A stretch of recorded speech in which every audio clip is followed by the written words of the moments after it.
Epic Universe is going to open with like what, a dozen rides. What I want them Something to like do that, yeah. is say we're adding two major additions to the ride count of every park.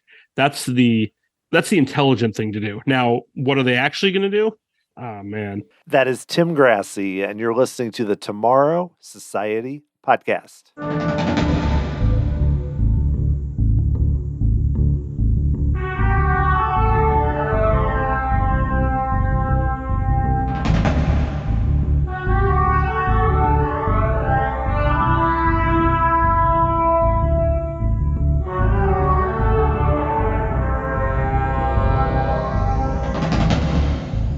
Thanks for joining me here on episode 218 of the Tomorrow Society podcast. I am your host, Dan Heaton. My guest today is Tim Grassey of the Marty Called podcast, who is back for his 8th appearance on this show. Going back to his very first interview on episode 19, Tim and I have talked about basically everything that's happened in the Disney theme parks. We both focus quite often on EPCOT like we did in our first episode, and this time we also talk about that because Tim just went there and experienced Luminous and saw the Dreamers Point statue and everything else there. But we also talk about kind of where they are right now and where they can go, and then a lot of other things that are currently happening at Disney. What's the fate of Disney Genie Plus? What's going to happen with Tiana's Bayou adventure? Where should they go down the road? They've got $60 billion to invest. Where's it going to go? There are a lot of interesting questions that Tim and I are going to dive into, quite a lot of them during this episode, which I think you're going to enjoy. So let's dive right in. Here is Tim Grassey.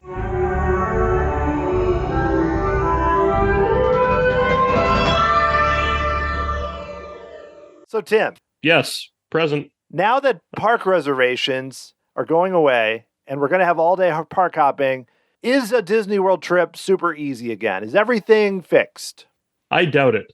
I was just there. You've got a trip coming up. Day of all of that, there is still a bunch of juggling, and the reality of those no reservations.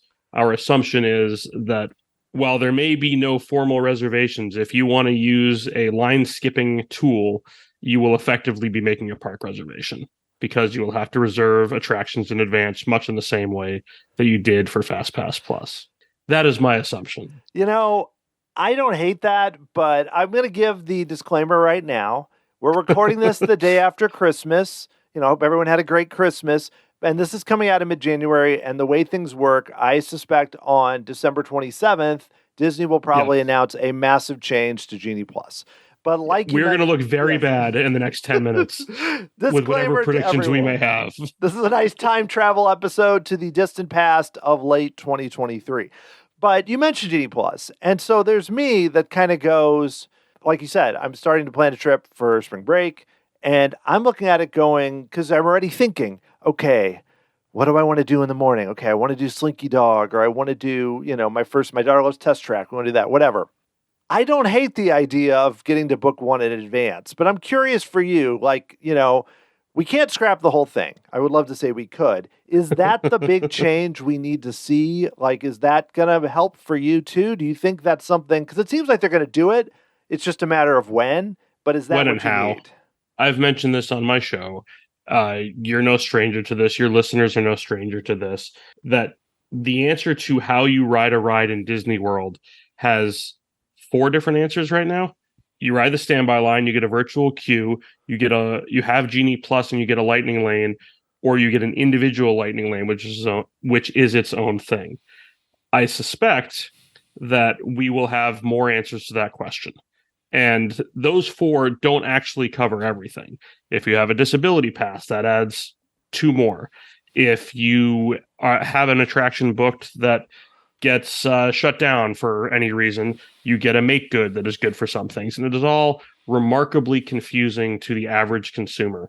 And while it is all often on the app, even that is not as intuitive as it should be. So to go into what I would like to see, you've been going to the parks, and every 3 years they change these rules.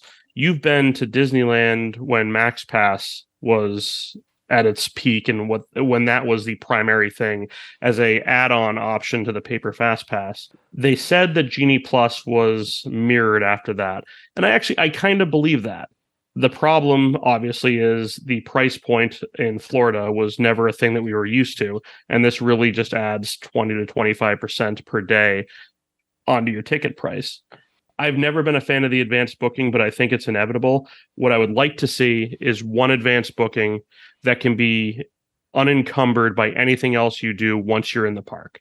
So to do that, it could be something in the evening for a park that you're going to hop to. It could be something in the morning. It could be anywhere in between. But I want it to be unencumbered by anything else you're going to do in the park that day. And then once you've checked into the park, then you can make your second reservation. And that's the one that is rotating. That's the one that once you've used it, you can get a new one. I don't think that's what they're going to do. And again, I'm saying this knowing that we are going to be remarkably wrong. So I'm going to say things in hope that I am remarkably wrong and that they listen to exactly what we say here. I think what they're going to do is FastPass Plus with a different set of dates.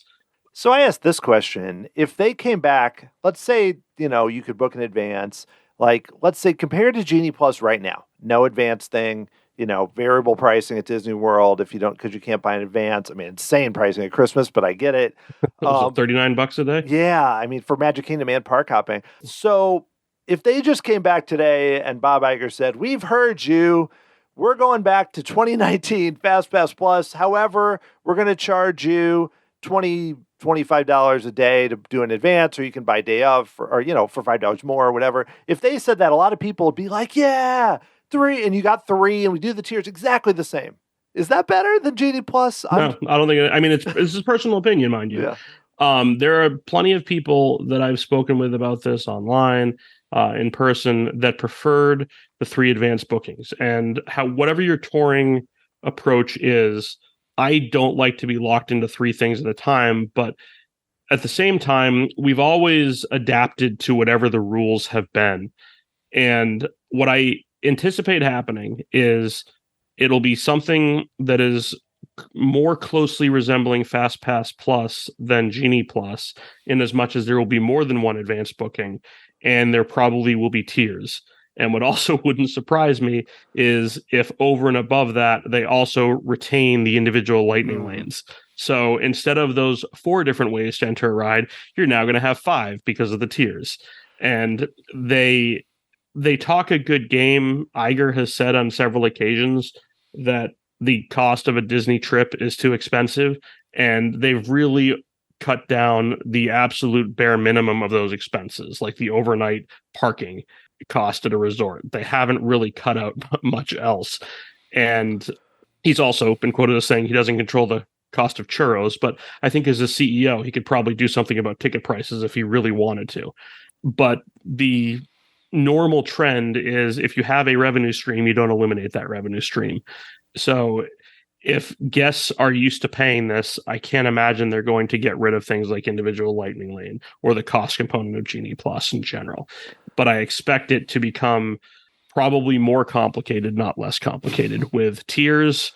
And I don't think they're going to push it out 60 days. I don't even think they're going to push it out 30 days. I think it's probably going to be a week to 10 days for when you can book, and probably have a different window for people that are staying off site. And that is my speculation based on things that I've heard and read, and you've probably heard and read similar things. I don't love it. I don't like anything that retains that fastest finger approach.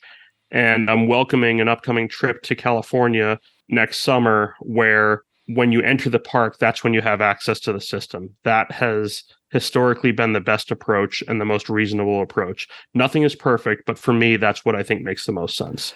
Yeah, we did Disneyland last summer, and there were challenges. It was very crowded. We happened to be there on the last day of Splash Mountain, which led to quite a few people.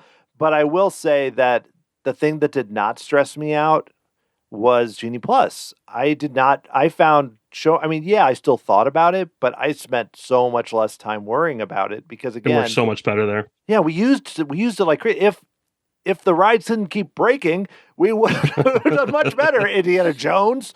But still, not to go off on that tangent. But yeah, I think it's going to be interesting to see. And I don't want to spend the whole episode speculating. No, we could, but we could easily, and I know we'll probably do more. But there's a few different things we're going to talk about today, Tim. One is you did go recently to Disney, and you were there at EPCOT after the opening of, Dreamers Point and Luminous and some items there. And essentially, I know Communicore Hall is not open, but essentially I don't know how much time to spend on that. Most of EPCOT, of what they wanted to transform or what they ended up doing, is finished. And so I want to talk a little bit about that. And then also we're going to dive into some other topics, not relating to EPCOT, relating to what's happening with Disney, because 2024 is kind of an odd year in that there's not that many new things, but I think that they're going to announce a lot of things, but possibly not. Let's hope so.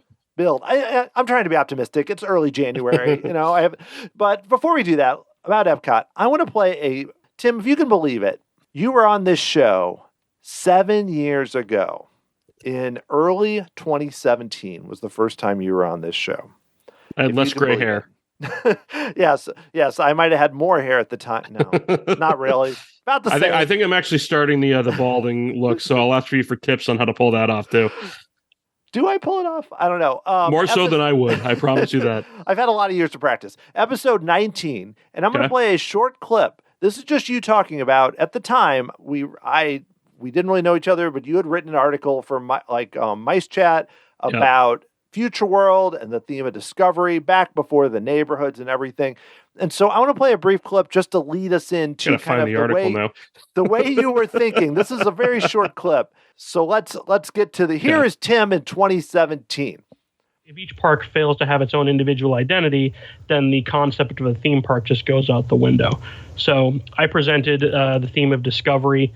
I don't particularly like the name Discovery Land. It's already been done, but for the purposes of what I wanted to do, I couldn't come up with a better name. But the concept is focus on the human quest for discovery, the quest for knowledge, and that can include characters both in World Showcase and Future World, but it needs to tie back to that theme. Okay, Tim. So we heard that you talking about, this is a brief film. If you want to hear the whole thing where Tim talks all about it, episode 19, it's wonderful podcasting. 2017 Tim was a genius. But so we now have a world discovery. Yep. We have the neighborhoods. The whole park is not that way. But I'm curious, that idea, do you feel like that idea has permeated EPCOT now as we see EPCOT kind of as its more complete form? I mean, in name, it has, certainly. And it was really no secret that Discovery was always a part of EPCOT and that Future World itself was a bit of a misnomer. I don't love the name dynamic that they have with World Celebration, World Discovery, World Nature, but I get it, and I like that they have actually tried to, I'm going to get into the business speak, silo things into different categories. Apologies. I've had my fair share of business meetings, and that makes me cringe just saying it. But I like the idea that they've lumped those things together. They're still making broad strokes with what EPCOT was. In that article, I pointedly say EPCOT Center is dead.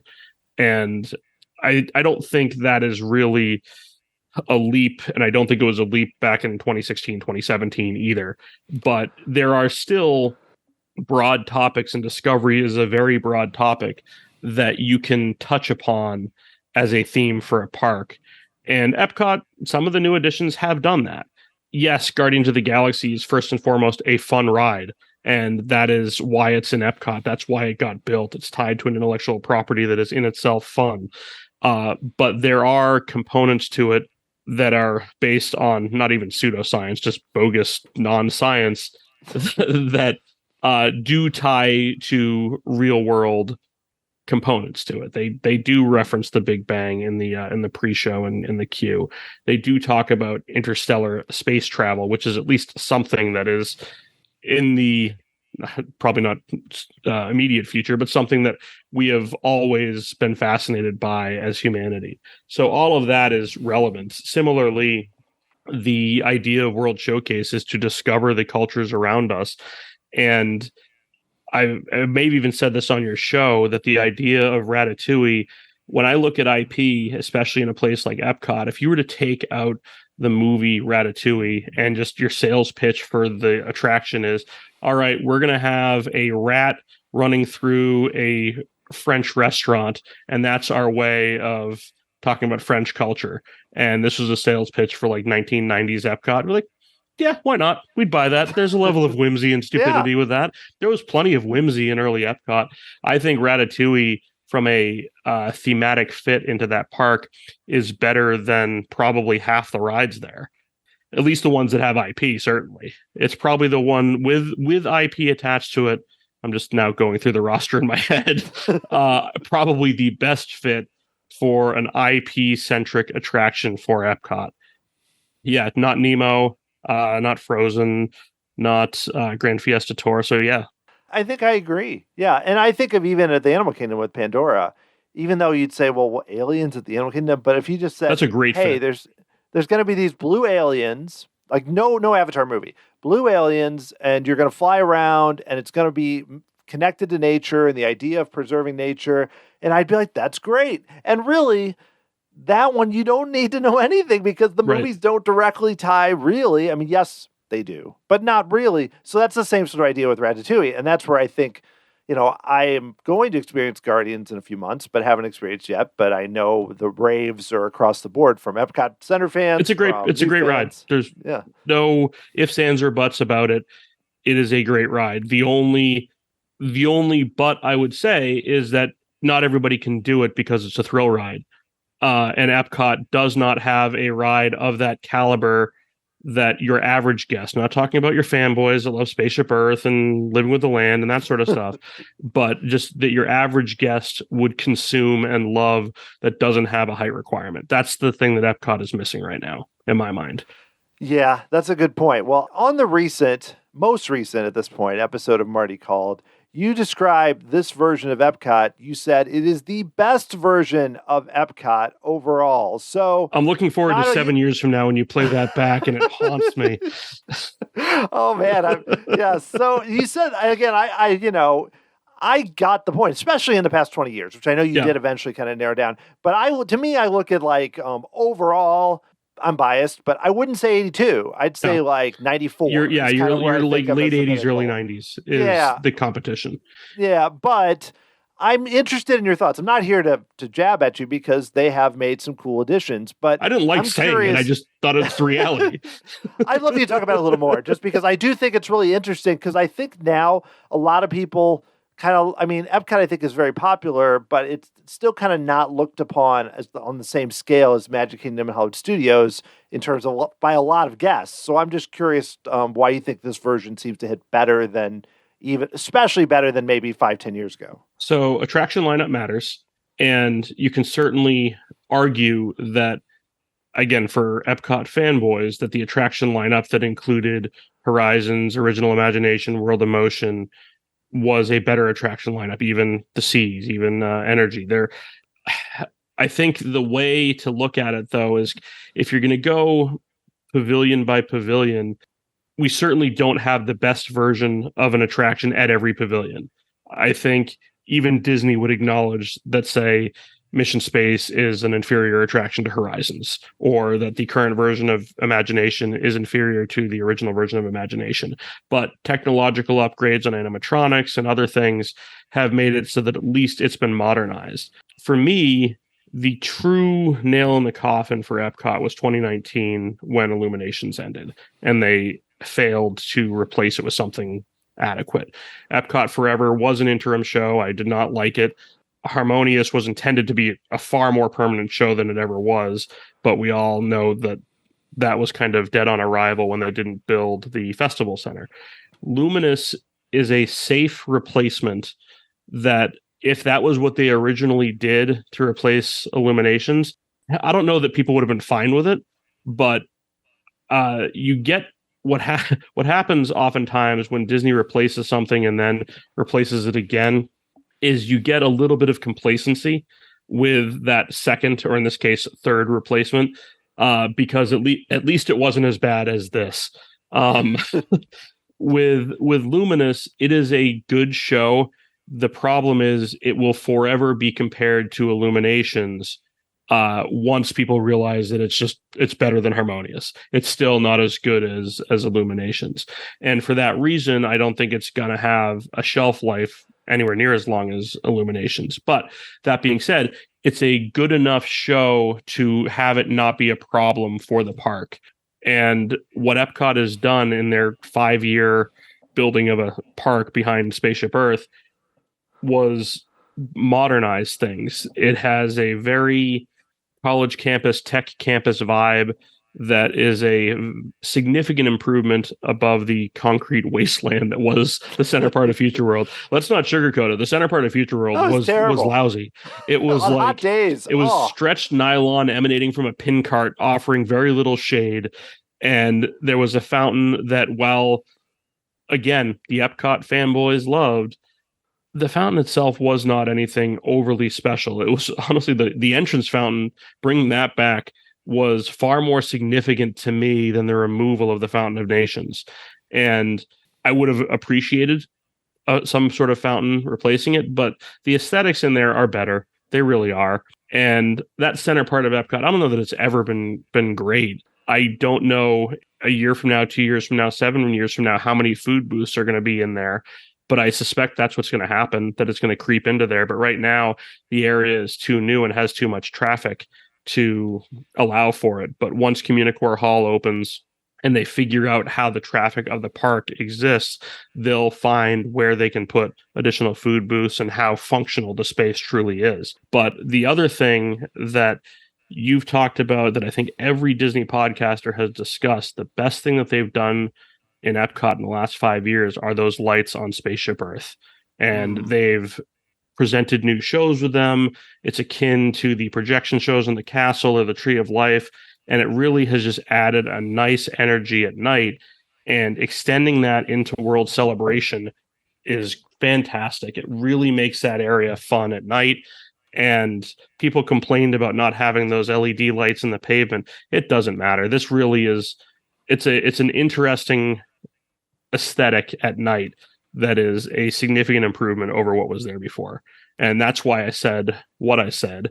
But you also have to factor in that they've added 2 additional rides over anything that they had since 2019. So adding that in, Ratatouille and Guardians, it's an improvement. Oh, yeah. I mean, especially just with people going there now as new guests or people that haven't been there that much. That's what they're, and also they have Soarin' Over California. Keep that as long as you can, and the park already gets better, Tim. Even though thematically it doesn't make sense. No, thematically it's worse. Thematically it should be the other way. Yeah.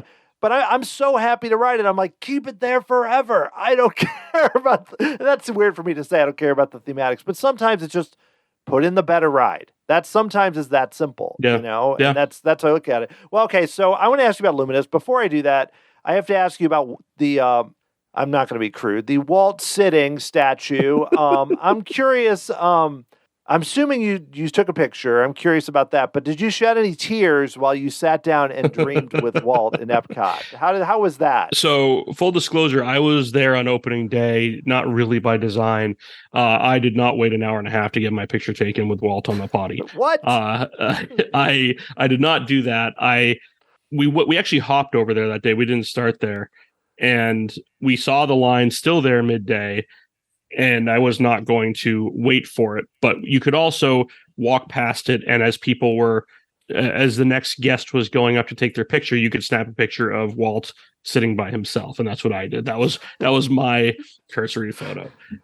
Sitting by himself, like that description. Pontificating. It's nice that he's there. There were some subtle touches there to the original Epcot, the city map as the background of the bench that he's sitting on. It's nice. There's nothing. I'm not going to book a trip around Walt at Epcot. That's not really what it is. I think I've said this before. Just logically, I think Epcot is a more logical home for the Walt Disney Presents stuff, either there or Main Street. But again, that nobody's going to book a trip for that. It's just a nice place to have those type of museum tributes to the founder of the company. It's a nice thing to have in the park. none of these things, the aesthetics of World Celebration, are going to move the needle attendance-wise, but they are steps in the right direction and things that did need to happen on the evolution of Epcot. They absolutely did. But I'm going back to something that I said 5 minutes ago, that the attraction lineup matters. And even though Epcot has the second most attractions of the parks in Florida, there's a lot of mediocrity in that attraction lineup. And that, more than anything, is what's going to have to shape its future. So, yes, you can improve the aesthetics, and they've done, it's not future proofing. This design, I'm sure 20 years from now will feel dated as tastes change, but they've at least modernized that aesthetic into something that is befitting of 2024, when this comes out. I agree. Yes. I have not seen Luminous in person. I actually never saw Epcot Forever in person, though I did see Harmonious in person. Epcot Forever just dies on the screen when you're watching it at home. There's just, I don't know what it is. There's just, and Harmonious, I think setting aside if it's an Epcot, has a great soundtrack, but the killers there were barges during the day, which looked terrible, and limited sight lines. Those were the death sentence to me for that show. But this new show, I think, is cool that you can see it from anywhere in the lagoon. And I thought, what a novel concept. Yes, it's crazy. Watching it online, which I know is the best way to watch a show. I thought it was good. I thought it was fine. Like B plus show. It was fine. Again, if Reflections of Earth wasn't a thing, we'd be okay with it. And reality is, all that was really needed was a technology upgrade to Reflections of Earth. If Reflections of Earth received 50% of the tech update or tech budget that Harmonious or even Luminous received, then the show would be better. People that do these things for a living are going to cringe at this, and you probably have interviewed half of them. But the reality is, what that show needed was something to improve upon the Earth Barge and improve upon the fountains. Yeah. That was it. Like, whether that was a new Earth Barge with a better screen, which screens have evolved tremendously in 20 years. It could be something like the phantasmic snow globes that they use in Tokyo. It could be basically the Earth globe, but slightly bigger with better screens. It could be drones doing a different take on that. All of those things would have worked. And I've also had conversations with people about drones in that park saying, well, they don't want them going over guests. They have bridges in that park, and there's another direction you can go, say underneath guests, where you could go underneath the bridge and the drones can go out into the middle of the lagoon. All of that is very possible. They have the area backstage to stage a massive drone show should they so choose to do it. You could also do similar things above each of the pavilions. I think in 5 years, I hope that they're going to look back and say Reflections of Earth wasn't broken. But I also think that Luminous isn't going to be problematic. The driver of all of this is going to be, once Epcot is open, are they getting reservations at the waterfront restaurants, and are those dictated by the fireworks? If they're not, then they're going to continue to improve the fireworks show. And it might be that the approach for Epcot going forward is every 3 to 5 years they get a new fireworks show to sell more dinner packages. And that may be a better financial option for them, instead of having a show that was just quality and could stand the test of time like Illuminations.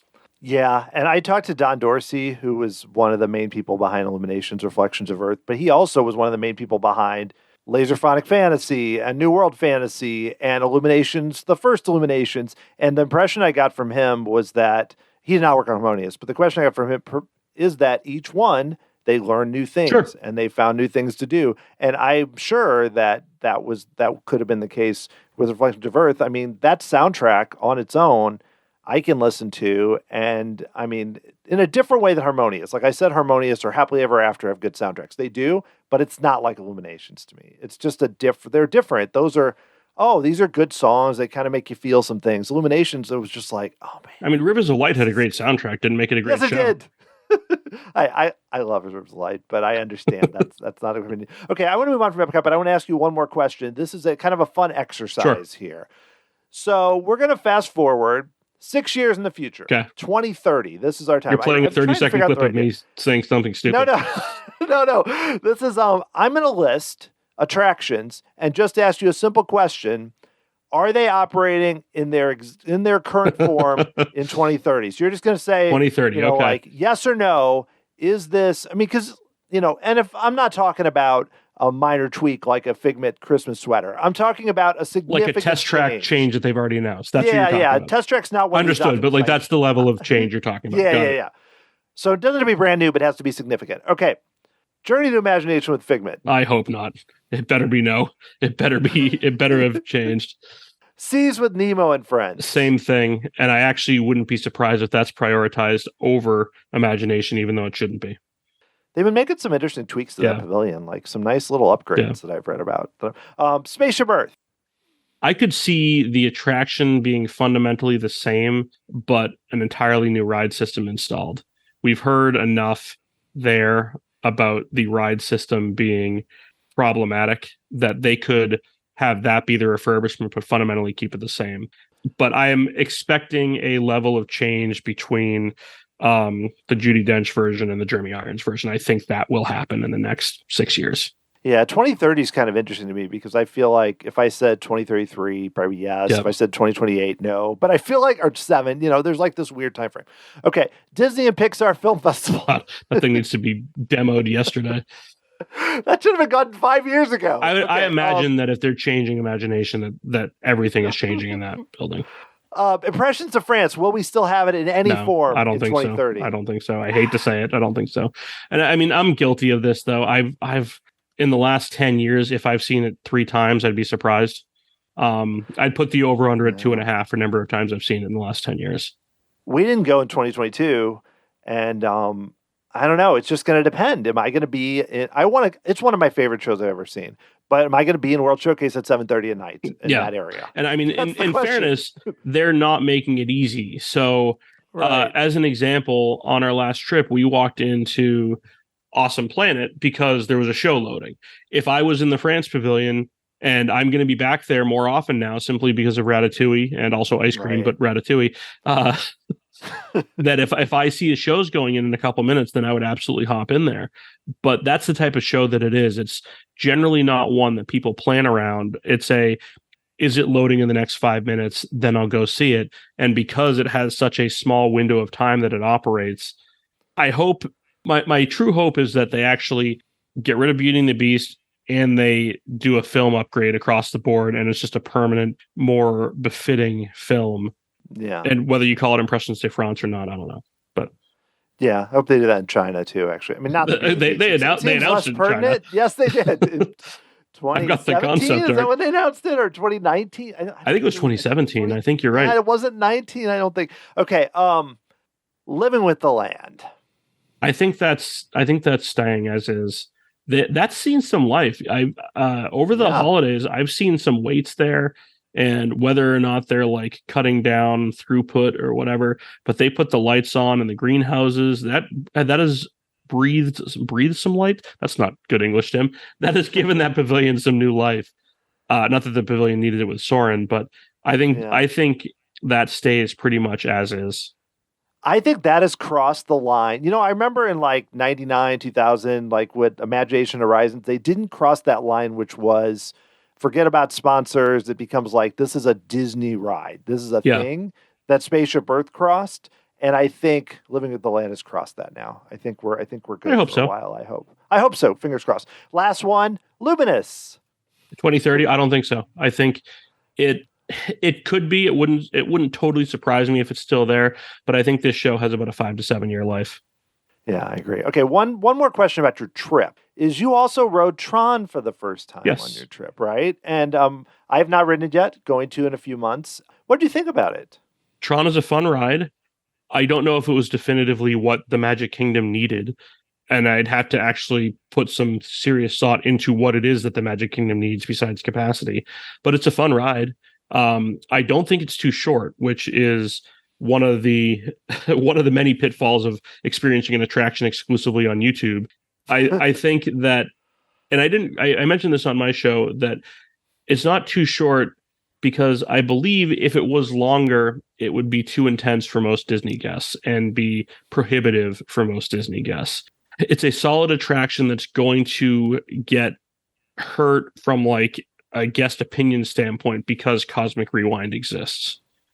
It's too easy to compare the two, but I enjoyed it for what it was. I will say as well that once it's taken off virtual queue, I'm going to enjoy it more because it's a bit of a hassle to get to it right now. The same is true of Cosmic Rewind, and this goes to the opinion on EPCOT.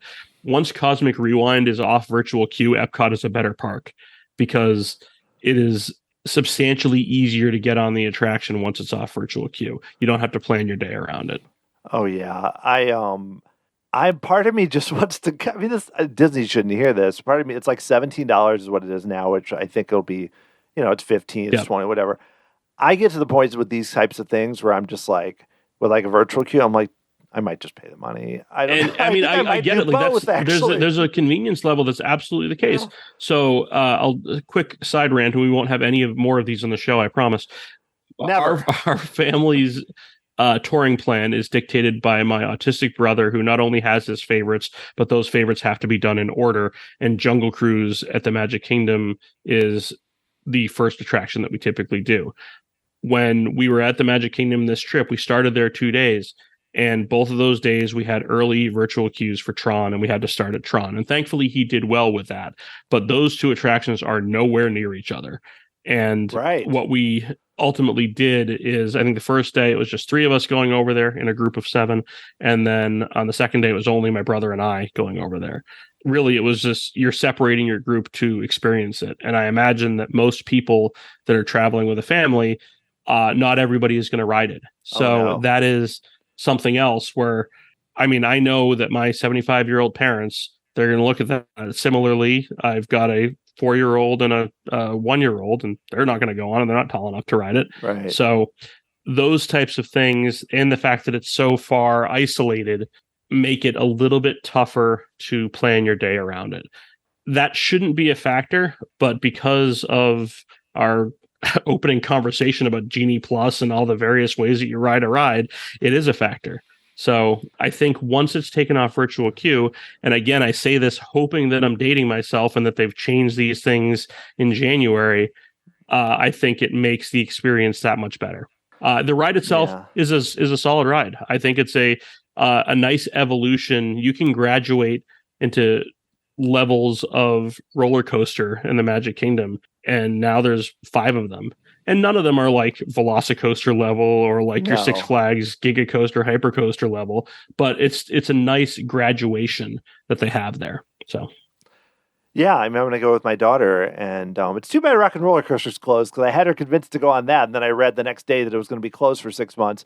But she's never done that level of coaster, but she's done Big Thunder and she's done Space Mountain and Test Track, but she's totally jazzed. So I would much rather ride TRON than Rock and Roller Coaster. Yeah, well, no, that was like, to me, that was more the stretch. But it's a comp, the launch and the loop, even though you don't really feel the loop that much. But yeah, it's a little rougher, I feel like. Yeah, Rock and Roller Coaster is every part of it's 28-year-old track. You're feeling it. That's why they keep closing it. And they're like, it keeps breaking. I posted something to Twitter that it's probably a bit controversial. At this point, I would rather see them shut down Rock and Roller Coaster than retheme it. I think that the space that takes up, whether it's another roller coaster or something else, the attraction is too rough, too much of a headbanger to make it worthwhile for me, where I'll do it once per trip. And that's only if somebody else wants to go on it with me. Mm-hmm. I'm not going to force the issue. But I think TRON is a much better ride. Well, it's modern, and they've done, even you mentioned like Six Flags or whatever, going on like at those types of parks. Like I went to Kings Island recently. The modern type, like Hyper and Giga Coasters and stuff, so smooth, completely, so different. I mean, compared to the 90s and like, Rock and Roller Coaster opened in 99. Yeah. It's like, oh, all right. Well, I want to ask you about a few things we're going to talk about that have been announced or that are coming or that are going in the future. And the big one, like 2024 is kind of weird, where we have some of the little updates. I don't even know if Test Track's probably not going to be done at that point, but you have the Star Tours updates, you have some tweaks, but it's really Tiana's. That is what Disney is kind of betting on. Which is weird. It's because they had Splash Mountain, but at Disney World and Disneyland, they're betting on that kind of in the second half of the year or late in the year being kind of a big thing that people are excited about. And I watched, they don't tell you much, but I watched part of the Christmas celebration parade thing. And then also in the Disney 100, it's on Disney Plus, but kind of painful documentary. But then both of them, they had little glimpses at Tiana's. And it looks like a lot of trees, a lot of animatronics, very different vibe for that. So I don't know. I mean, what do you think? The Splash Mountain, whatever. I love Splash Mountain, but I'm happy with this. But what are you thinking about this ride based on what you know? My hope is, and people may cringe at this, my hope is that it is Navi River Journey fused with Splash Mountain. Navi River Journey aesthetically is beautiful. And it's a mixture of mostly screens, minimal animatronics. And I think they've already committed to at least 24 animatronics in here. Now, granted, the original Splash Mountain in Disneyland had an obscene number. Granted, they were primitive. And the one in Florida had less, but still had quite a bit. So I'm hoping that there will be the screens adding depth in the way that they do to Navi River Journey, mixed with animatronics in a way that, say, Frozen Ever After didn't quite hit upon. So I'm hoping, in much in the same way that they learn from previous things, that they've kind of evolved their dark ride use of screens with physical props and animatronics. And I think that's what we can come to expect. Now, let's kind of go back to the origins of this.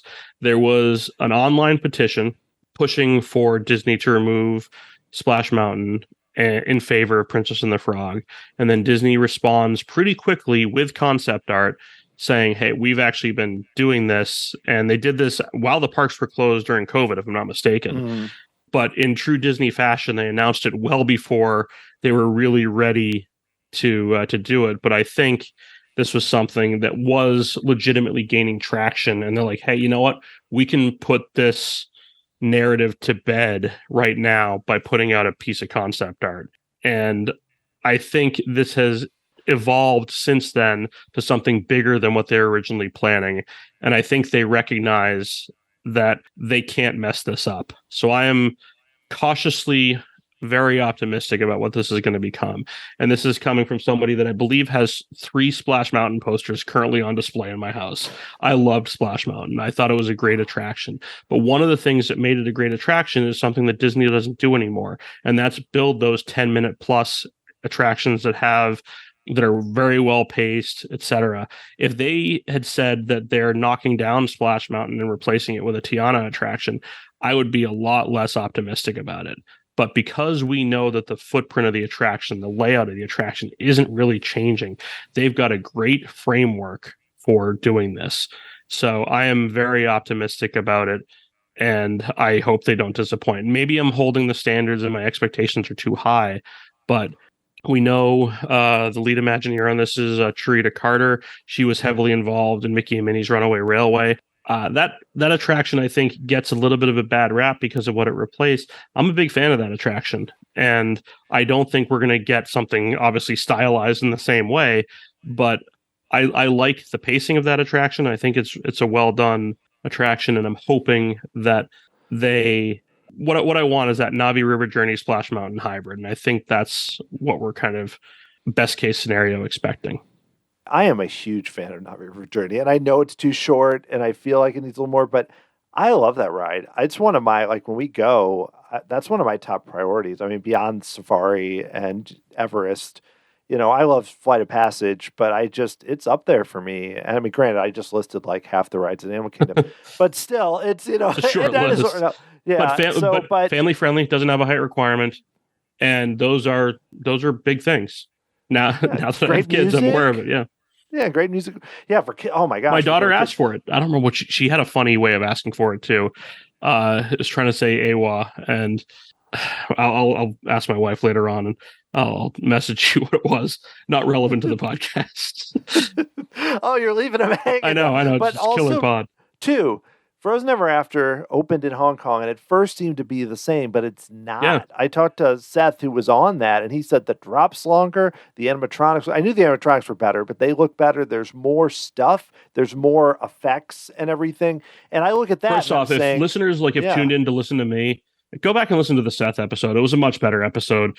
Seth is a lot more intelligent than myself, and do both. Fine, okay, if you have to do both. But anyway, no, I yes, they've learned their lessons on things, and I think that's a perfect example. Thank you for mentioning that. Even Zootopia, the new ride, which I mean, I don't want it to come to the U.S., but I'm just saying I wouldn't mind it coming to the U.S., just not in the Animal Kingdom. Parts of it look... There's one scene that looks exactly like the scene where Mickey and Minnie are driving their car in Runaway Railway, but even so, that one seems to be... It has some Runaway Railway aspects, but then has a few more animatronics, has a little more depth, a little different use of screens. They've seemed to learn a few things. They're not just doing the same... trackless. It's not even... They're all trackless, but you know what I mean? The same kind of idea. So I feel like maybe...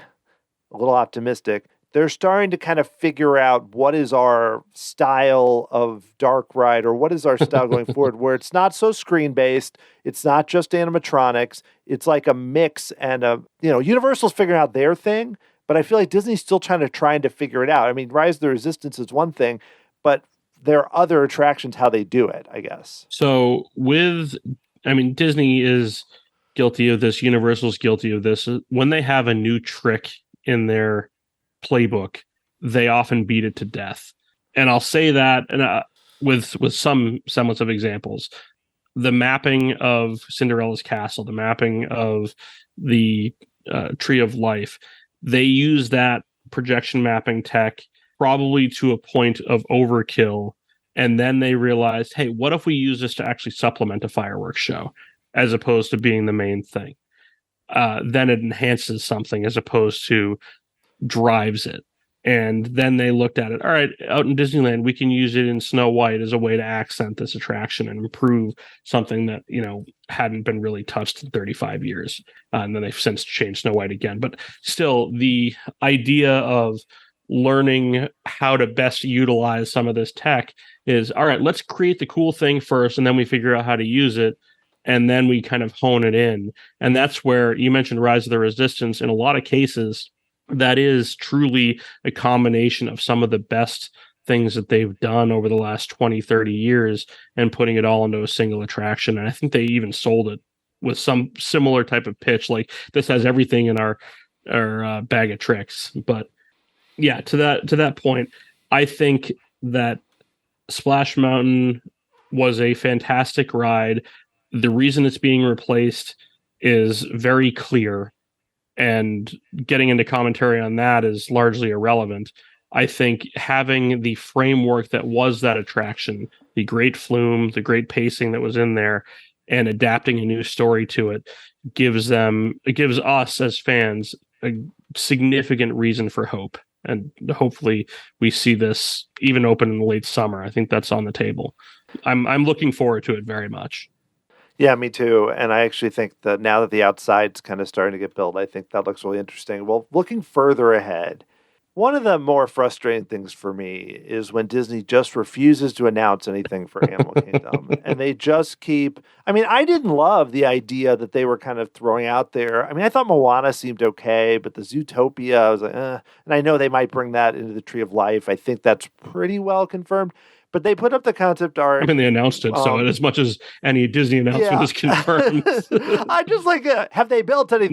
No. But Tropical, well, I mean, I don't know how much they got to build. They just close the theater and fix it. Tropical Americas, at the last Destination D23, they come out, and they're like, okay, what about this? This seems, it wasn't as wishy-washy as the year before. Yeah. It seemed a little more set. And, you get into a situation where, like, okay, I think this is going to happen. But then Josh D'Amaro had an interview where he's like, we're still kind of exploring what it is. And I'm like, oh, my God. Just spot on impersonation. Stop. Oh, my gosh. So, but I think it's going to happen. So I'm just curious, to me, this feels like something they're going to really nail down at D23, hopefully this year, in 2024, meaning. We can't call it D23 anymore, though. What is it called now? It's a longer name because it's like the Ultimate Fan event, and then like they got to name it like a restaurant with steak and seafood and tapas. I'm just gonna hit my head on the table right and now. starring Figment. But regardless, at the next big event, Yes. they're going to Not D23. probably announce this. When are we going to see this? And I think I've asked something similar to Seth when I talked to him, but I'm curious for you. I mean, to me, I'm looking at if they announced it, they start closing things, maybe we get it in. If they really, because they have fast-tracked what they've done with Tiana, they've showed they can move faster, but it's probably 3 years from announcement at best, I would think. So think of the Pandora timeline, which is one of the more prolonged ones. That was what, 6.5, 7 years? And from like first touch to you're walking in. And they effectively announced a dinosaur or Dinorama or Dino Land, whatever you want to lump it into, replacement in summer of 2022 or September of 2022, when they had the first announcement of Zootopia and Moana. So that's touch one in my mind, which to me puts this out to at least 2028. I give up, Tim. I just give up. Let's call it what it is. They are slow to build stuff. And the only thing that potentially could accelerate this is something like Epic Universe creeping into Disney's bottom line. And where it's going to creep into are probably Epcot and Animal Kingdom more than anything else. The Studios is largely pushing its capacity. Magic Kingdom typically doesn't have a problem. Animal Kingdom and Epcot are the ones where the draws are problematic right now. But the other thing too, let's say that they start work on this tomorrow. They're still 2020, late 2026, early 2027 as optimistic if work starts tomorrow. And at the end of that, the attraction lineup is no greater than the last time Primeval World was open. It's probably quality-wise going to be better. I hope so, because Primeval World sucked. But it was, you talk about rough rides. Primeval World was a bad attraction. But I think your ride count is still not going to see a marked increase by this. Unless they're tweaking it where they're going to add an additional ride over and above what was pictured. The assumption is that there's going to be a flat ride, that may be a generic themed carousel. It may be a Coco themed carousel. There's going to be something with Encanto that better be a ride. If it's not a ride, then they've swung and missed there, and then a replacement for Dinosaur. So I think that even if this were to start and open in 2028, what's that going to leave that park with? 8 rides, 9 rides, kind of the train? Yeah, they need a third attraction in Pandora. I just think that make or Africa, but on that stretch. In that stretch is where you can put another attraction. I mean, that's a fun walking area because there's nothing there. It's like no people walk that, so it's very relaxing. But if you're talking about land, I'm not talking about an e-ticket even. I feel like this is one of those weird parks where they've got their e-tickets. You got Flight Studios is the same. Kilimanjaro Safaris. You don't need more e-tickets. I mean, sure. And then you add in Indiana Jones in theory for Dinosaur. You've got 3 e-tickets. You don't. I would say a family-friendly, depending on how you would like regard Runaway Railway. If you regard Runaway Railway as a family-friendly E, yeah, I think so. Something of that caliber is what I'm hoping for Encanto. I think that's a realistic ask. And if that is the equivalent of, say, Runaway Railway or even better, Mystic Manor in that park, then you've got not just one, but 2, one family-friendly, one thrill on that side of the park, because the weight of that park is heavily slanted on the Pandora Africa side right now. And this goes back into what we talked about with TRON, that Everest as a roller coaster, and an intimidating one at that, is one that not everybody in the family does. And depending on the day, not everybody's going to want to ride Cali River Rapids. So you need to draw to the right side of that park. But to your point, just from an attraction count standpoint, even a small flat ride with a Pandora theme would be a great addition over there to just add to the ride count. But yeah, I don't really know. We know that there's that expansion plot north of Cali River Rapids that is enormous, but short of a one-way path there, or altering the train, or moving Maharaja Jungle Trek, or even removing Cali River Rapids, it's not overly accessible. So the plots of land are between Expedition Everest and the Nemo Theater, or removing the Nemo Theater, or that stretch between Africa and Pandora for like a one-off attraction. I don't really know what the answer is, and this has to happen first. I think you have to fix Dinorama first, and then you can talk about what the actual quantity of rides is there. I think what may happen though after Tropical Americas opens, assuming that that's what they move forward with, is you're putting the park into a similar position as the studios, where it's going to have a very good top-heavy attraction lineup of those like D's and E's, but exactly what Dan said, it's not going to have as many of those supplemental attractions that can pull, 750 to 1,000 guests off the streets.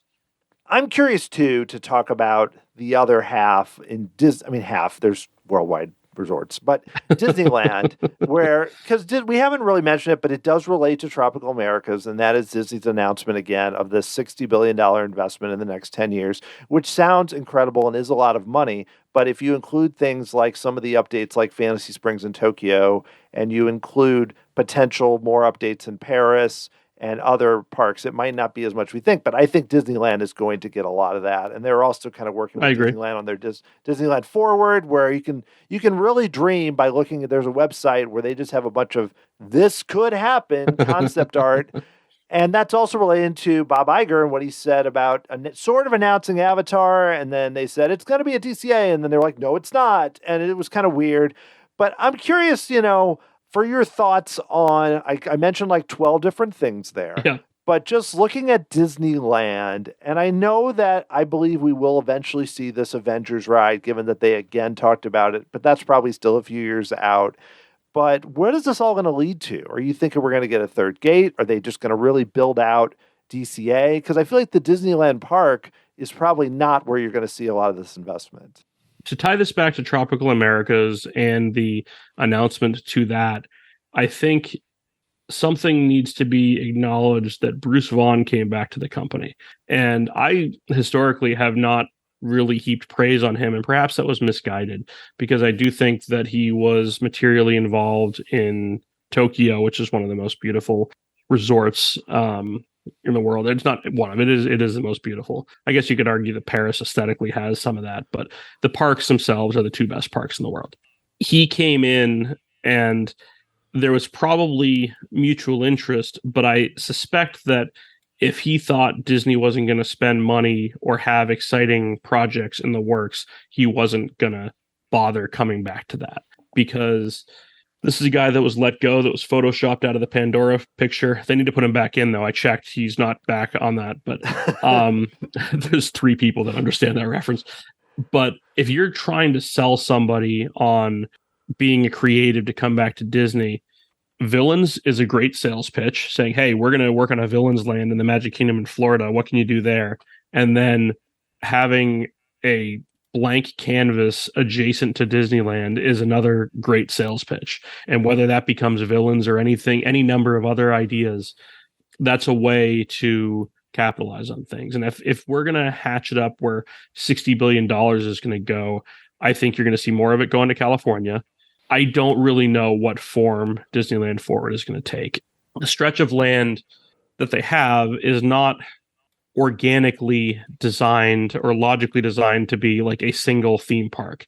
It makes a lot more sense for this to be an addition to the 2 parks that are there, at least in my mind, that you could see it as another land or 2 attached to both of those and have that work.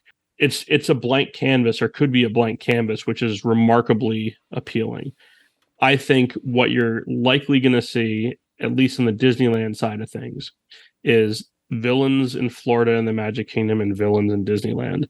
This is pure speculation. I have not been given any inside information on this. I just think that is what makes a ton of sense out there.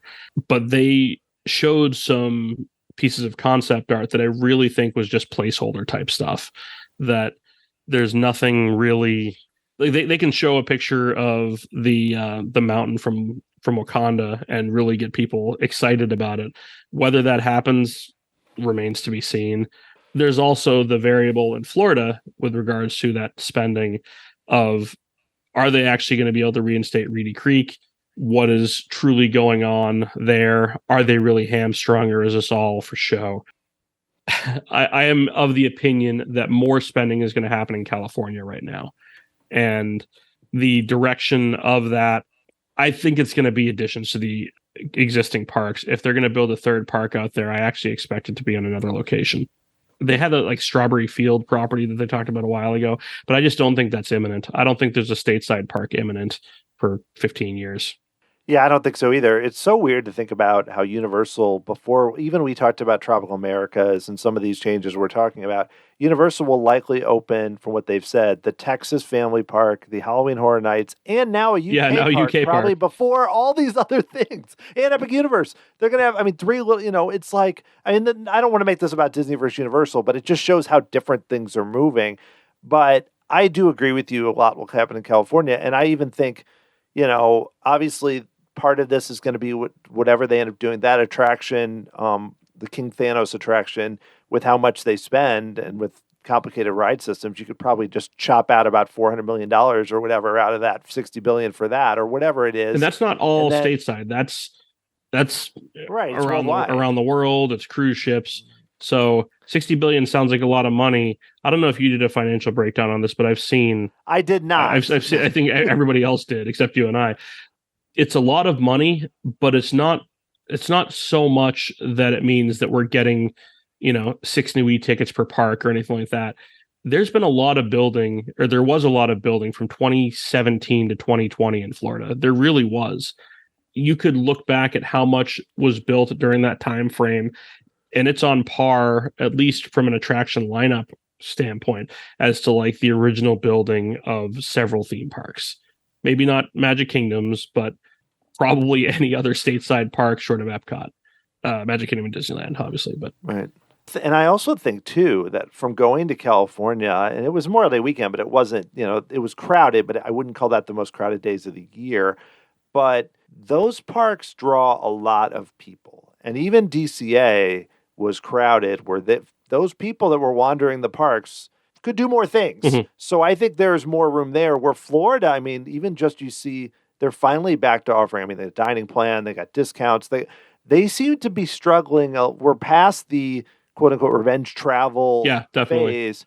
They may be struggling a bit more to get people. I even looked at I don't know about people, but the wait times yesterday. I'm used to looking at wait times on Christmas and going, oh my gosh, they weren't that high. Yeah. They really weren't. And so I'm sure, but they might not even be operating still at full capacity with reservations, everything. As someone who's going to go, I'm like, great. Let's not do that. But just in general, I wonder if they're kind of they're also looking at investing in different areas. Wanted to ask you quickly your thoughts on how closely you're looking at this Tokyo expansion, Fantasy Springs, because that opens in June of this year. I know, 2024. And so they're going to have new attractions. And I know I've talked with a few people about this recently. I talked to Greg Combs, who was an Imagineer who was working in Tokyo up through a few years ago. And he couldn't really say much, but he's like, Dan, this is going to blow people away. Yeah. And this is somebody who I don't feel like would say that just to be for hyperbole. So I wonder, if any of those, they've already kind of said, well, maybe we could bring Frozen to California or whatever, but those types of ride systems and those types of attractions, if those are going to hint at what we might see at Disneyland in the future. I could see that being on the table, and whether it's direct lifts or versions of them, or some of the technology borrowed, but not necessarily the themes borrowed, all of that is very much on the table. And that's historically what they've done with the Oriental Land Company is there's been parts of that history where Oriental Land Company has wanted to play it safe and say, all right, I want this version of Pirates of the Caribbean, and that's it. No changes whatsoever. But then there's other situations where they have been more experimental, and Disney has had them develop things that were previously, off. In this case, this is a massive addition to the best theme park in the world. And it's something that when that park was created, and I don't think this is going to be controversial, but they have since diluted the theming of that park with more Disney characters. And it's largely because anytime Disney tries to build a non-castle park without characters, that theme's going to get diluted because that's what people want. And the Japanese people love their characters. This is going to be immensely popular. Even if the rides are lousy, it's going to be immensely popular. But we saw the aesthetics of Hong Kong's Frozen Land that just opened up. And that's a beautiful, beautiful land. It looks amazing. I know you talked with Seth about the Wandering Oaken sliding sleighs, and I appreciate what Seth said, but that's a 55-second ride that looks otherwise like an e-ticket. And I mean, don't get me wrong, kids deserve quality theming as well. But if that's the bar and we have new attractions that are going in there, not Frozen Ever After, not even an upgraded version of Frozen Ever After, then you've got to be remarkably optimistic about what they're doing over there. The combination of those three properties, Frozen, Tangled, and Peter Pan, is also an interesting one, because that's something that if there was a stateside expansion to our fantasy lands in Florida and California, at least two of those would be substantial additions. Obviously, Peter Pan's flight has existed, but it would present things that they've actually danced around as well. There was talk of the Tinkerbell Fairies edition in Florida, that this is presumably a significant step over and above that. So I'm very much looking forward to it. I've mentally kind of backed into, when am I going to subject my children to a 12-hour flight to Tokyo? And I think at the very least, it would probably be after their Space Mountain project opens up, which is 2027. That was talk about something that they announced way in advance. That was, I think, announced in like 2021, if I'm not mistaken. I have nothing but optimism there. It would be it would be confusing if they swung and missed on that section, because they've been working on it for so long. We know that the budget's there, and what we've seen concept art wise looks beautiful. So I'm very much looking forward to seeing it. Yeah, and you can look as far back as just a few years ago when Beauty and the Beast opened at Tokyo Disneyland to know that they can do characters and things. They can do top technology and do amazing things. Yeah, but that's an interesting point to me, because I've heard that from multiple people that worked at Disney, that whereas everybody loves Tokyo Disney Sea, and especially Imagineers and fans like us, but that it was not a failure at all. It wasn't even completely. No, it definitely was not a failure. I don't want to regard it that way. But to your point, a lot of people, they've added more characters not because of some weird corporate, we must have synergy, but because it's what the guests are looking for. Yeah. The guests have said, when they come in and they see Jules Verne, like, oh, that's nice. That mountain's great. This attraction's fun. But what people were really loving, I mean, you see how how excited everyone is about Duffy there, or like Toy Story Mania is everything. I believe the most popular attraction in that park right now. And it was for a stretch in Hollywood Studios, but I was actually telling this story yesterday. I say this because we're recording the day after Christmas. So Christmas Day, we're at dinner. My father has a white and gold Scrooge McDuck figure that he had on display as like a Christmas ornamentation in the house. And it's a nice thing. I don't know if it has any value or anything, but I mentioned to him that Tokyo Disney Sea has a store called McDuck's, and it's ornately themed, probably with something like that fixture.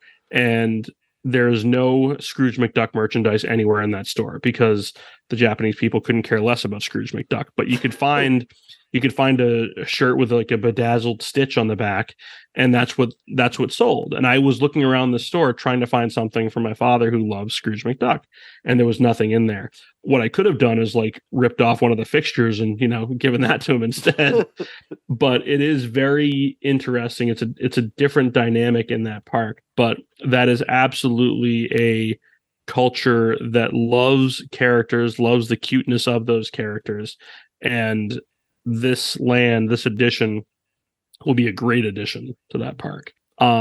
Historically, they've tried to tie it to an area, and I assume that there'll be kind of like a European vibe here, much in the similar respect of the traditional fantasy lands. But by partitioning it out where it's very clearly not a real European village and very clearly tied to these three properties, it's a little bit unique for that park, but I just know that the quality is going to be top notch because everything else in that park is.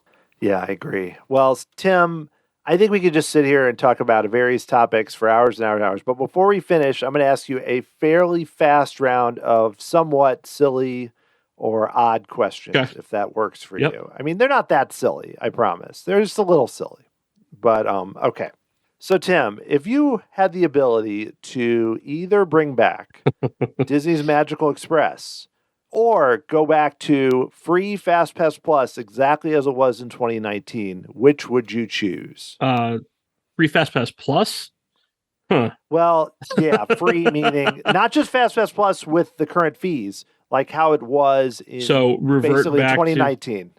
Then I'd go with Magical Express. What about paper FastPass? What I want is paper FastPass rules on the digitized system. What I want is something like MaxPass with no fee. That's really what I want. That was not one of the choices, I understand. Tim. So I'm going with Magical Express. I would use it in March if it was there, but from what I hear, it's just the same buses. It is the same bus, no Mickey on it, and you're paying more. No luggage getting taken forever. Okay. This is similar to what I said before, but a little different. Yes or no? Will the following close? Meaning, like, will they close for a change? Like, these are things we may have heard announcements about, but this is just a few. So, in 2024, will that be the last time we see It's Tough to Be a Bug? Will it close at some point in 2024? It should. I expected it to be already announced what the closure date was. There's no reason to prolong that. And yeah, I'm gonna say yes. Cautiously optimistic that it should be yes. What about Dinosaur? Is that going to close this year in 2024? I'm thinking that they're going to do all this fiscal year, which would put closures in October. That's my guess. What about Journey to Imagination with Figment? Will that close this year for a change? I'm going to say no. But I do think that there's an announcement this year.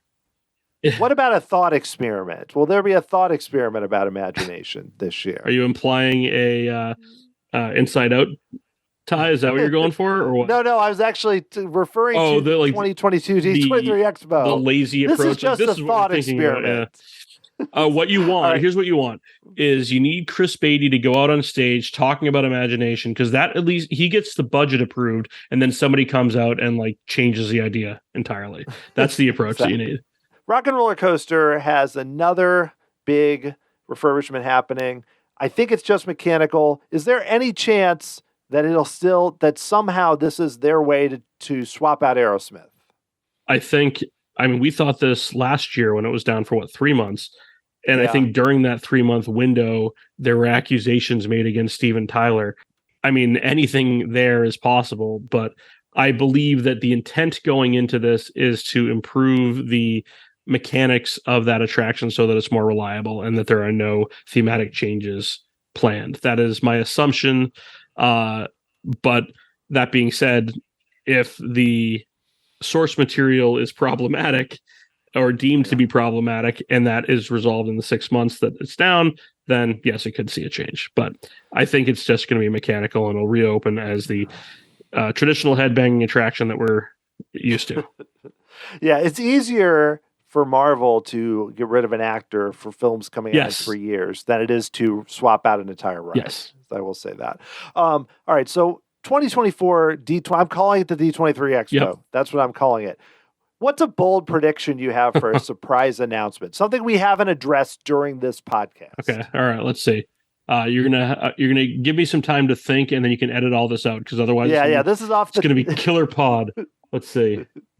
I'm gonna say Brazil and World Showcase. Interesting. See, I would have thought. I don't know that it's really on the table, but I do think they want to add another country to World Showcase, and they can do that without really disrupting the rest of EPCOT. So I'm going to say, if not Brazil, another country in World Showcase. I like it. I was thinking maybe Disneyland Tomorrowland, but that's just going to hang out there forever. That's again going to be announce every year. Just like Imagination, as I just said. Bringing back those bloggers people everywhere. Yeah. That was bloggers and podcasters will just put that on their list forever, and it'll never happen. I mean, we said this last year. The biggest no-brainer for them was announcing the People Mover in California and Imagination in Florida, and they messed that up. So maybe those get announced in 2024. But I'm going to say, again, perhaps a level of hope that a new country in EPCOT. Okay, so Tim, when Epic Universe opens in 2025 and is a big success, what is Disney's new knee-jerk move? Like, remember when Harry Potter became successful and they were like, we need Pandora, and that ended up being great, but it was silly. What are they going to just announce that is way ahead of when they know what they're doing? Wow. Okay, so Epic Universe is going to open with like, what, a dozen rides? What I want them to do is say, we're adding 2 major additions to the ride count of every park. That's the intelligent thing to do. Now, what are they actually going to do?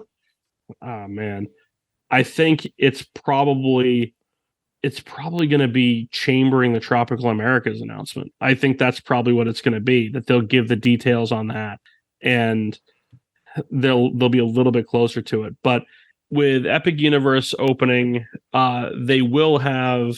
We don't have an opening date for Epic Universe yet, do we? No, but I mean, the way they're going, it might be first half of 2025. Yeah, I mean they're moving quick. They could have already made significant announcements at the Not D23 Expo in August.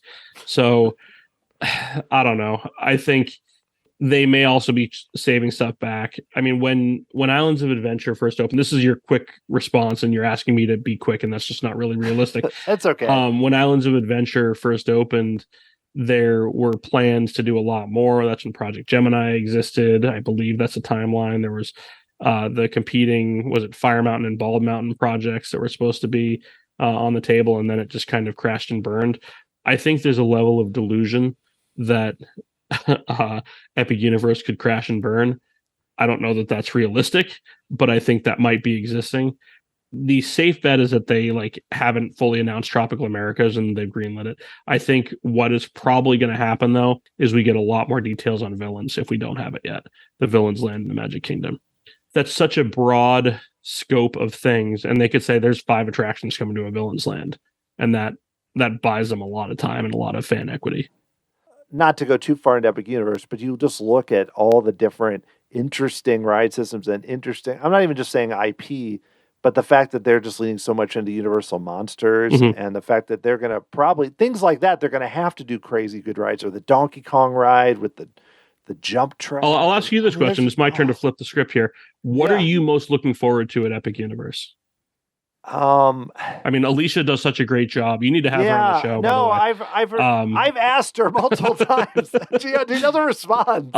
Even though we're all connected online. Anyone out there, go ask Alicia to be on the show. I've tried. Alicia, join Dan. But the I can answer. Yeah, what is your thing? It's the Monsters area. I think especially when that they kind of shifted gears from a show to a dark ride. That to me sounds most interesting. And also what I appreciate is I feel like they are building on what they've done, even though I haven't ridden Velocicoaster, but with Velocicoaster and Hagrid's and with what they're doing, I feel like, and even adding in more sets and kind of moving away from the kind of failed screens-based Fast and the Furious and Jimmy Fallon, all that kind of stuff. I think they're building something, and I think they're going to go all out. I've seen nothing that makes me think this is going to open like your typical half day or whatever. I mean, yes, they have room for expansion. I even keep forgetting they also have that dueling coaster going across the entire park. They got a hotel. They've got the How to Train Your Dragon stuff, and also the bigger version of I went and saw to the Nintendo World at Universal Hollywood. Cool place, too small, crazy crowded. The fact that they're going to have that with 3 attractions, brilliant, and then Harry Potter, and it's just you forget they're going to have all this new Harry Potter stuff for a variety of reasons, which probably will be well done. I just think they did this with Islands of Adventure. It was just the landscape and theme parks wasn't ready for it at that point. But I think the landscape is very different, and I think the fact that they have grown their attendance and their interest so much in the last 2 years, Disney looks so much weaker. I think that this is the prime time. Again, I say all this, I don't think Disney's attendance is going to go down a ton when this opens. I feel like people are going to go to both, but I do feel like it's going to lift up Universal more than knocking down Disney, if that makes sense. One of the ways or reasons that I've knocked Bruce Vaughn in the past was at an old D23 Expo, and it was aptly named the D23 Expo at that point. He was asked the question what he thought about Harry Potter and the competition down the street, and his response was, "Bring it on." And I maybe even put that in the article that you referenced at the beginning of the show. I don't remember, but it was kind of a cavalier attitude towards things. And I understand that he's talking to a Disney crowd there, but you can't sleep on what Universal is doing, because they're not waiting around for Disney to play catch up. Clearly they're not. I mean, the park that they're building, or not building, but they're hinted at or rumored to be building in the UK, is going to affect Disney's bottom line in Florida. It's going to take some international travel away from the Florida parks. But for Epic Universe itself, I'll answer my own question. I'm with you that the Monsters Dark Ride, granted, there's a ton of unknown on all of this, but that has me very intrigued, as does the Ministry of Magic Dark Ride. And for me, those are what I'm looking forward to the most.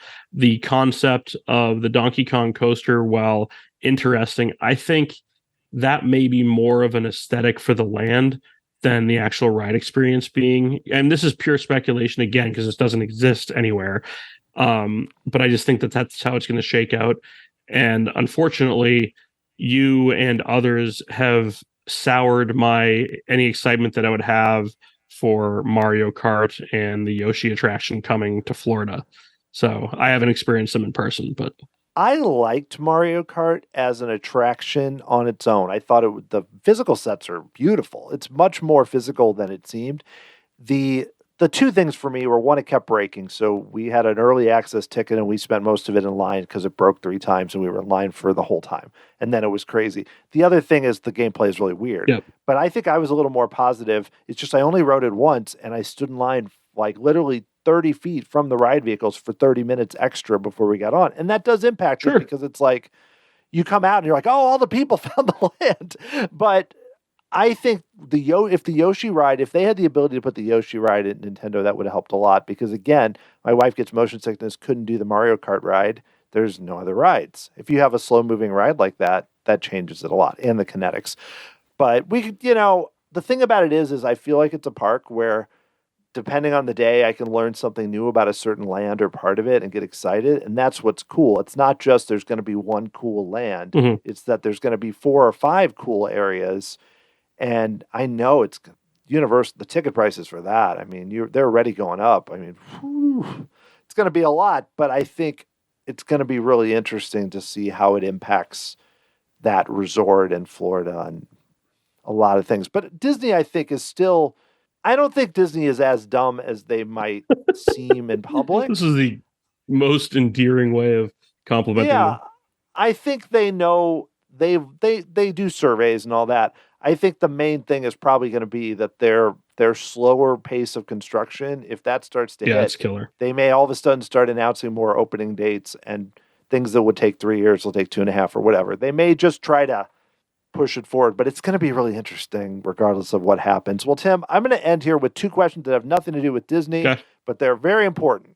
1, how excited are you that the Boston Red Sox now will receive the services of the wonderful Tyler O'Neill of the Cardinals, Mr. Injury, Mr. Bodybuilder? I mean, he looks amazing, Tim. So shortly before the Red Sox signed Tyler O'Neill, they traded a player who has had run-ins with his manager, and we have done so so that we could get another player that has had run-ins with his manager, but at least this one's right-handed, so we've got that going for us. Also, the Cardinal manager was kind of at fault in that whole thing. Really, the whole thing. The Cardinal manager is no picnic. I will say last year was probably the worst Cardinal season I remember since like I was 15 years old. So but regardless, Tyler O'Neill, he'll be amazing. I bet you he hits 10 home runs in April. Okay. And then he'll get hurt. Okay, good to know. That's what I'm going to tell you. He's going to play right field in Fenway, and our right fielders, because of how vast that right field is, have a tendency to get hurt because it is it is a problematic area. But anyway. Okay, last question. By the time this episode is released, which is in mid-January, will Bill Belichick have been fired? Fired? No. A mutual parting of ways? Possibly. Oh, I don't know. I had said to ask you that, just because, I know you keep track on the sports side, and there's going to be a lot in here that you're going to look back on as you're editing the show, and God help you too, because it's going to be like a 3-hour edit, but where there's going to be a lot of just interjections from you after the fact, like, this does not age well, this does not age well, this does not age well. You might as well use this as your bump in at the outset of the show, by the way. But there's going to be a lot of that. Yeah, well, I don't know. I'll just have to do like a 5-minute outro, which all of you, the listeners, will hear very soon. But before that, Tim, I know we haven't mentioned you are the co-host of the Marty Called podcast with Skipper Ben and sometimes Josh Fenton. Yep. If listeners aren't familiar with your show, like, could you tell them about it and where they can find it? Sure. So you can find it pretty much anywhere fine podcasts are sold. The show premise is, well, we do some news and rumor discussions. The shows that we really enjoy doing are Imagineering centric, where we come up with an assignment and we try to fulfill that assignment. In the past year, we did build outs of the 4 Florida parks and didn't necessarily have an unlimited budget, but kind of a moderately generous budget. That was a horrible sentence, Tim. Let's just say a generous budget to build out the parks as we saw fit, and try to do so with some semblance of logic. But as Disney has coined the phrase, and I heard Dan reiterate, it's a lot of thought exercises on Imagineering and how we would build out the parks. And then other times we just mess with bad Disney websites and do that instead. Those are fun too. But no, I enjoy the show a lot, Tim, and Ben. Ben does okay too, and Josh is great when he joins, especially when you guys talk about, for long periods of time, about the wonders of the Magic Kingdom parking lot. That's always yeah, we need to that's always we need to fun. take Josh to task on that.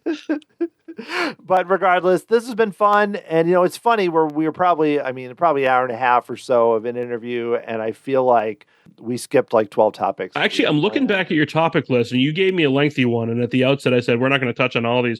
We hit on most of them. I think the only thing we missed was Journey of Water, which was a nice addition to EPCOT. So there, we've hit on that too. It's pretty. Yes. No, I haven't actually seen it yet, but I will. But yes. Okay, we've hit them all then. Well, Tim, thank you so much for being on the show. Again, for the 8th time, Tim. Crazy to think about that, but it has been a long time, 7 years, going back to the first time, like we heard. So thank you so much. Thank you for having me. And once you get Alicia on the show, you're never going to have me again. Well, of course, that is definitely not true. Tim will be back at some point in the future as Disney continues to do more things, hopefully in response to Epic Universe and just expanding their parks around the world. Amazingly enough, Tim and I recorded this quite a little ways back, and there haven't been any big changes, especially to Genie Plus.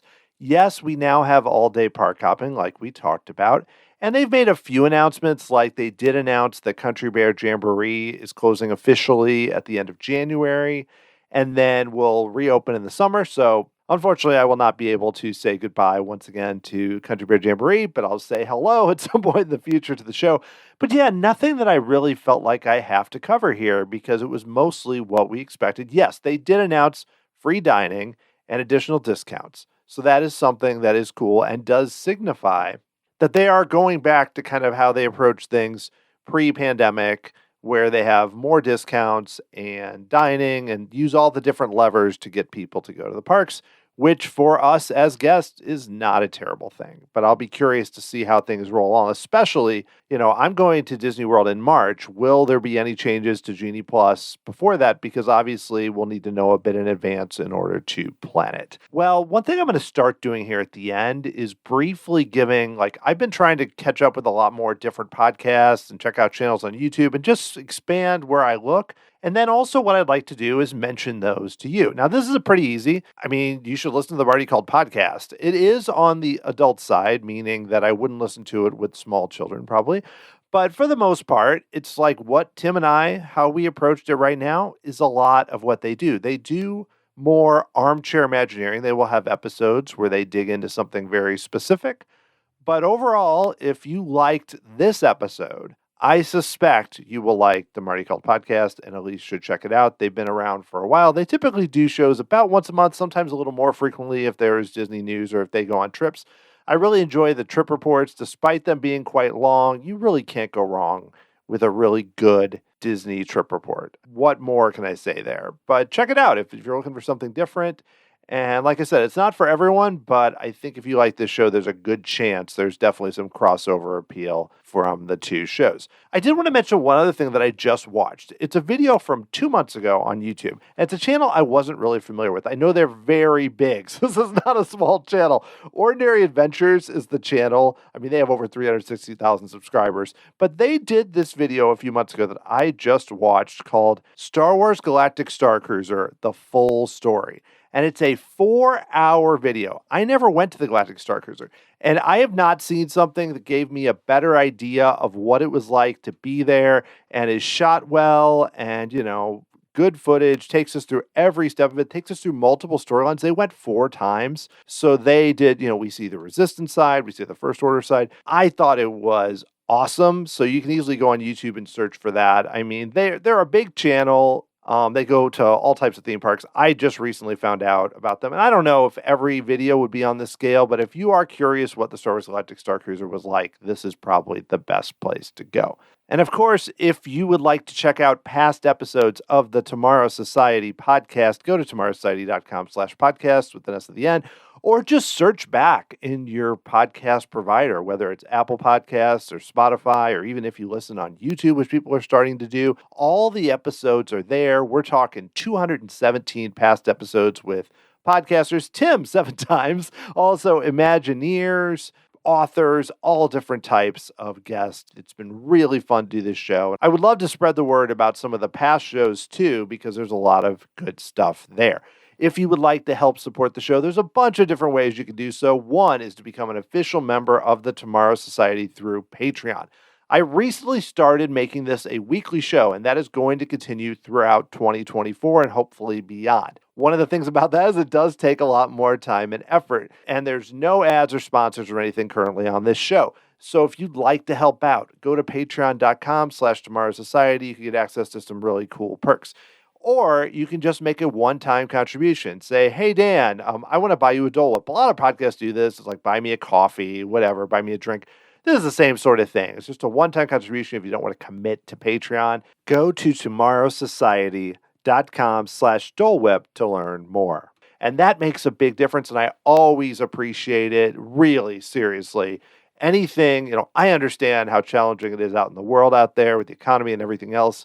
I don't expect anything for doing this show, but if you think it's good and want to help, that's one great way to do so. And of course, you can always leave 5-star review on Apple Podcasts, which I would read on the show. Rate it 5 stars on Spotify. You know the drill. I love hearing from you guys, especially as I'm doing more shows. I really want to kind of validate, okay, am I going in the right direction? So if you enjoy the show, or even if you don't, email me, dan@tomorrowsociety.com, or you can follow me on all the social medias at Tomorrow Society, including Threads, Blue Sky, Facebook, even on Twitter at TomorrowSOC. There's a YouTube channel where I'm posting some videos there. Just search for Tomorrow Society and you will find it. The music you're hearing right now was written by Adam Hookey and performed by the Sophisticated Babies. Next time, I'll be talking with former Disney Imagineer Davey Fighton, who programmed so many of the figures we enjoy. We talk about his work on World of Motion, The American Adventure, The Dragon in Paris, Pirates of the Caribbean, so much more. Davey is a fun character and has so many cool stories from his time working at Disney, and I feel like we barely scratched the surface of his career. Thank you so much for listening to this episode of the Tomorrow Society podcast with Tim Grassey, and I will talk to you again very soon.